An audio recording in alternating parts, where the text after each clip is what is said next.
इस वीडियो में हम करते हैं hello alkane and hello Areen की फिजिकल प्रॉपर्टी। तो जब हम हेलो अल्केन और हेलो अरीन की फिजिकल प्रॉपर्टी स्टडी करते हैं तो फिजिकल प्रॉपर्टी के अंदर क्या क्या स्टडी करेंगे हमें? State, colour, smell, melting point, boiling point, dipole moment और डेंसिटी, सॉल्युबिलिटी, स्टेबिलिटी। तो इस तरीके से हम इनकी क्या करते हैं? फिजिकल प्रॉपर्टी करते हैं। तो एक बात बता दूं तुम्हें मैं कि ऑर्गेनिक कंपाउंड के अंदर अगर किसी कंपाउंड का कलर पता हो ना तो ठीक है। अगर किसी ऑर्गेनिक कंपाउंड का कलर याद ना आए तो उसको आप कलरलेस बोल देना, क्योंकि लगभग ऑर्गेनिक कंपाउंड 12th लेवल तक जो पढ़ते हो लगभग सारे क्या मिलते हैं आपको? कलरलेस मिलते हैं। तो हेलो अल्केन और ये हेलो अरीन भी क्या होते हैं तुम्हारे पास? कलरलेस ही स्टेट में होते हैं। लेकिन जो ब्रोमीन है और आयोडीन है उनके अंदर कलर आ जाता है जब उसको हमें एयर की प्रेजेंस में बाहर रखते हैं। ठीक है। दूसरी बात है, जो लोअर कंपाउंड होते हैं, ऑर्गेनिक कंपाउंड होते हैं, चाहे वो हेलो अल्केन हो चाहे वो अकेले अल्केन हो, तो वो कौन सी स्टेट में मिलते हैं? गैसीय स्टेट में मिलेंगे। अब जैसे जैसे उनकी साइज बढ़ेगी, उनका सरफेस एरिया बढ़ेगा, उनका एरिया ऑफ कांटेक्ट बढ़ेगा। अब एरिया ऑफ कांटेक्ट बढ़ने से उनके बीच में क्या बढ़ेगा? वन डर वाल फोर्स ऑफ अट्रैक्शन इंक्रीज होगा, और वन डर वाल फोर्स ऑफ अट्रैक्शन इंक्रीज होने से क्या हो जाएगा? वो या तो लिक्विड स्टेट में आ जाएंगे और ज्यादा साइज बढ़ जाएगी तो वो कौन सी स्टेट में आ जाएंगे? सॉलिड स्टेट में आ जाएंगे। अब बात आती है मेल्टिंग पॉइंट और बॉइलिंग पॉइंट की। तो इनमें आपको रूल याद रखने पड़ते हैं मेल्टिंग पॉइंट के लिए और बॉइलिंग पॉइंट के लिए। देखो क्या होता है कि बॉइलिंग पॉइंट तो होता है ना, वो सिर्फ और सिर्फ किसके ऊपर डिपेंड करता है? अट्रैक्शन के ऊपर डिपेंड करता है। लेकिन जो मेल्टिंग पॉइंट होता है वो अट्रैक्शन के साथ साथ पैकिंग फ्रैक्शन के ऊपर भी डिपेंड करता है कि वो कितना ज्यादा पैक्ड है, उसमें कुछ एम्प्टी स्पेस बचा है या नहीं बचा है। जितना ज्यादा उसकी गुड पैकिंग एफिशिएंसी होगी ना, उतना ही ज्यादा उसका क्या होगा? मेल्टिंग पॉइंट होगा। ठीक है। तो यहाँ पर तुम क्या देखोगे कि अगर हम अल्केन लेते हैं और फिर लेते हैं fluoro alkane, chloro alkane, bromo alkane, hydro alkane, तो यहाँ पर तुम क्या देख रहे हो कि यहाँ पर साइज इंक्रीज होती जा रही है। अब जितनी ज्यादा साइज इंक्रीज होगी, मैंने क्या बताया, उतना ज्यादा एरिया ऑफ कांटेक्ट बढ़ेगा। जितना ज्यादा एरिया ऑफ कांटेक्ट बढ़ेगा उतना ज्यादा क्या होगा? वन डर वाल फोर्स ऑफ अट्रैक्शन ज्यादा होगा। वन डर वाल फोर्स ऑफ अट्रैक्शन ज्यादा होने से क्या हो जाएगा? मेल्टिंग एंड बॉइलिंग पॉइंट का क्या हो जाएगा? इंक्रीज हो जाएगा। एक बात हो गई। दूसरी बात क्या होता है, अगर हम हेलो अरीन में देखते हैं तो वहां पर भी सेम ही रहेगा। अगर मान लो बेंजीन के ऊपर तुम्हें मान लो क्लोरीन लगाते हो, फ्लोरीन लगाते हो, ब्रोमीन लगाते हो, तो यहाँ पर क्या होगा? जैसे जैसे साइज इंक्रीज होगी ना वैसे वैसे melting and boiling point increase होगा। लेकिन अगर मान लो हम एक ही बेंजीन के अंदर दो हेलोजन ले लेते हैं लेकिन उनकी पोजीशन चेंज कर देते हैं, एक में करते हैं हमें ऑर्थो पोजीशन, एक में हम ले लेते हैं मेटा और एक में क्या ले लेते हैं? पैरा।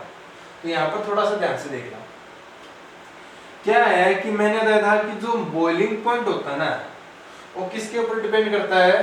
अट्रैक्शन के ऊपर डिपेंड करता है। अब तुम इसमें क्या देख रहे हो कि अट्रैक्शन आता है किसी कारण? चार्ज के कारण। ठीक है। अब यहाँ पर क्या है कि इन दोनों के अंदर जो डायपोल मोमेंट आएगा वो क्या आएगा? सेम डायरेक्शन में आएगा। और डायपोल मोमेंट क्या होता है? एक वेक्टर क्वांटिटी होती है, मतलब मैग्नीट्यूड के साथ साथ है डायरेक्शन के ऊपर भी डिपेंड करता है।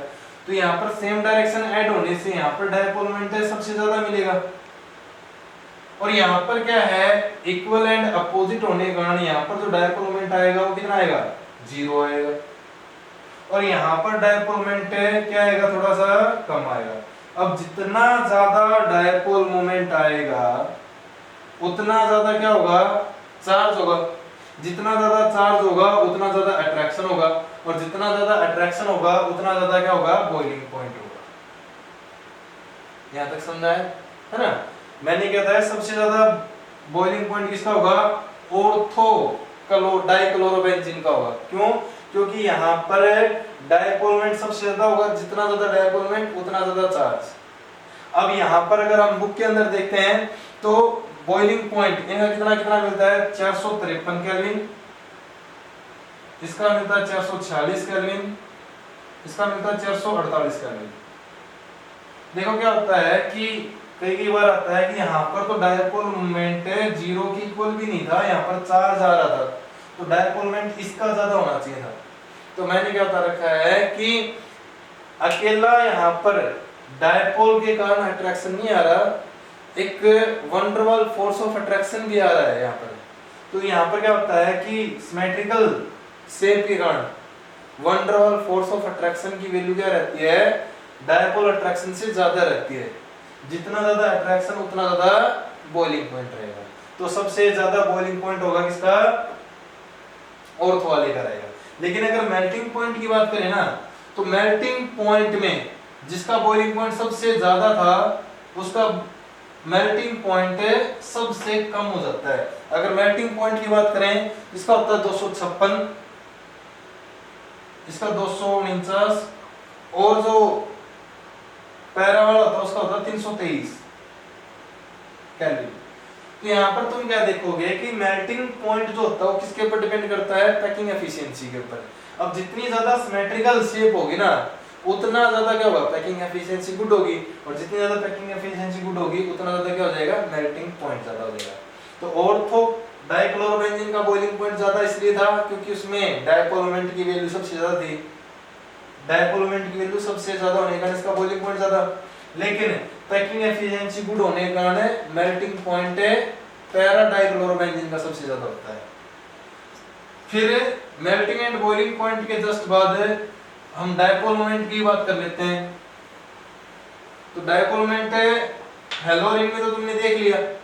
अब हम बात करते हैं किसके अंदर है, हेलो एल्केन के अंदर। तो देखो क्या होता है, CH3F, CH3Cl, CH3Br, CH3I।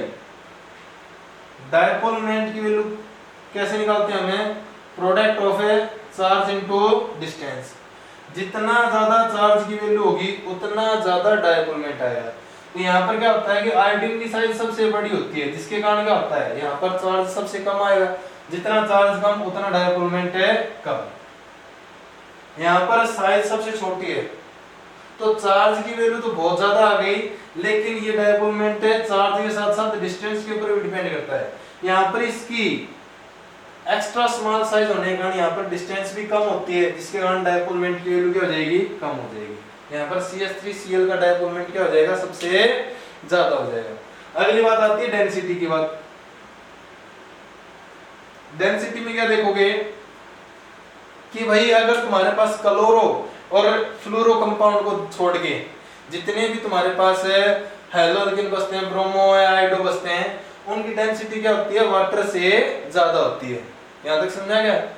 लेकिन अगर मान लो अल्काइल ग्रुप जितना ज्यादा बड़ा होगा ना, जितना ज्यादा अल्काइल ग्रुप की वैल्यू ज्यादा होगी उतना ही क्या हो जाएगा, डायपोल मतलब डेंसिटी की वैल्यू क्या होती जाएगी, कम होती जाएगी। तो एक बात तो ये याद रखना कि यहाँ पर जो डेंसिटी होती है मास अपॉन वॉल्यूम, वो क्या होती है कि फ्लोरो वाले कंपाउंड की सबसे कम होती है, क्लोरो वाले की ज्यादा, फिर ब्रोमो वाले की, और आयोडो वाले की जो हेलो एल्केन कंपाउंड होते हैं उनकी डेंसिटी सबसे ज्यादा होती है। और जैसे जैसे अल्काइल ग्रुप की वैल्यू बढ़ेगी डेंसिटी की वैल्यू क्या होती जाएगी, डिक्रीज होती जाएगी। इससे अगले वाली जो प्रॉपर्टी थी वो सोलिबिलिटी, सबसे ज्यादा इंपॉर्टेंट, ये थोड़ा सा ध्यान से पढ़ना होगा। सोलिबिलिटी, सोलिबिलिटी में क्या होता है कि एक रूल आता है सोलिबिलिटी, लाइक डिसॉल्व्ड लाइक, ये क्वेश्चन एग्जाम में भी आता है बहुत बार। उसमें क्या देखते हैं हमें कि तुमने अगर नेचर ऑफ हेलो एल्केन, या फिर तुम देखते हो कि भाई जो हेलो एल्केन के अंदर जो बॉन्ड है वो किस नेचर का है, तो तुम क्या देखोगे कि due to the difference between electronegativity of halogen and carbon, यहाँ पर क्या आता है स्मॉल डेल्टा नेगेटिव और यहाँ पर स्मॉल डेल्टा पॉजिटिव चार्ज आ जाता है। कहने का मतलब ये है कि पोलर नेचर को शो करता है। और अगर इस रूल की बात करें लाइक डिसॉल्व लाइक है, तो ये पोलर मॉलिक्यूल है वाटर में डिसॉल्व होना चाहिए, क्योंकि वाटर भी पोलर नेचर का होता है।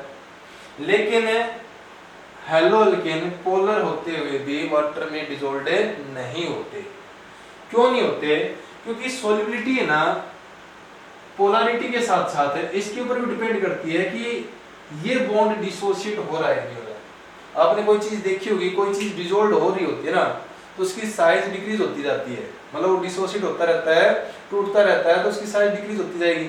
तो जब ये बॉन्ड डिसोशिएट होगा, टूटेगा, तभी तो ये चीज डिसॉल्व होगी।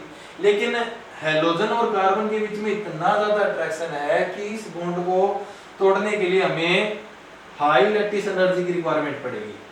तो यहाँ पर इस लैटिस एनर्जी की वैल्यू बहुत ज्यादा होने के कारण ही क्या होता है कि वाटर में क्या होता है, इनसोल्युबल फॉर्म में होता है। ठीक है, हेलोरिन तो वैसे ही इनसोल्युबल फॉर्म में होता है, क्योंकि वो तो उसमें तो लैटिस एनर्जी और भी ज्यादा होती है, वैसे भी वो नॉन पोलर नेचर ज्यादा शो करता है।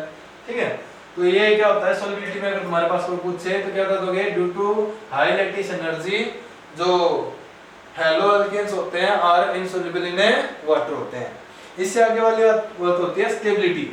तो तुम क्या देखते हो स्टेबिलिटी में, क्या क्या देखोगे कि फ्लोरोअल्केन, क्लोरोअल्केन, ब्रोमोअल्केन और आयोडोअल्केन में सबसे ज्यादा स्टेबल कौन?